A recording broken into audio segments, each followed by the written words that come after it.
Welcome to Module 11. Guys, we only have 15 modules of this entire course, and we're on number 11. So that means 4-ish to go, something like that. I'm not great on math. This module, Developmental Psychology, is going to be good. We can make a lot of personal connections, look at our own personal development, whether that's cognitive, physical, maybe social even. 7 to 9% of the material in this module will show up on the AP exam.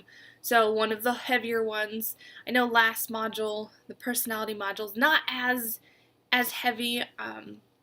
Content will be transferred over, but this is going to have a lot as well.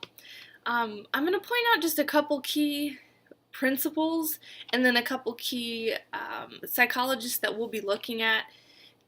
There's different theories, as I hope you have caught on, different ways of looking at different aspects of life through different practices of psychologists. Some of the key events, nature versus nurture. This is a concept that we kind of introduced back in the beginning. Does your personality, the way you handle things, is it affected because of your nature, because of the biological, genetic development, or is it your nurture, the environment you're in, the type of parents you have?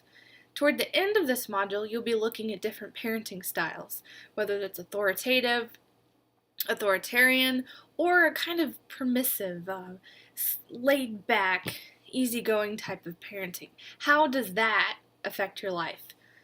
Is development solely one or the other, or is it slightly a mixture of both?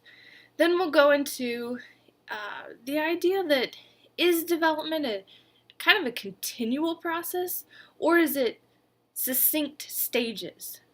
You develop in, maybe birth to 2 years old, you go through this series of stages, and then grade school, you're developing these different kind of aspects of things, or is it more of a general flow? Last concept is whether or not development is kind of a fixed entity. Are you developing throughout your entire life until the day you die?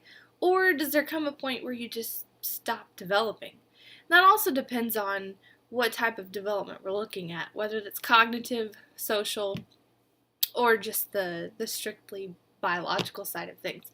4 key psychologists. We have Piaget, Vygotsky, Kohlberg, and Erikson. They each have a set of stages. They each hold to a couple different principles. So you want to be able to label the stage that corresponds to each psychologist. A lot of the content on the exam will be maybe giving you an example of this child is doing this certain set of activities. According to Piaget, what stage would he be in? Piaget holds to 4 stages. And then the videos will explain those. I'm not going to take the time to go through all that. Vygotsky's he's more of the type that development is continuous. It's not stages, kind of like Piaget is going to hold to. He introduces the idea of scaffolding, where you build things and then you build on top of that and you build on top of that. Kohlberg looks specifically at moral development, right or wrong. At what point in a child's life does that develop? And then Erikson goes through 8 different stages that he believes from birth to death that humans experience. Lots of information, but lots of applicable information. So hopefully you'll be able to find ways to make it stick. Make sure you do all the activities.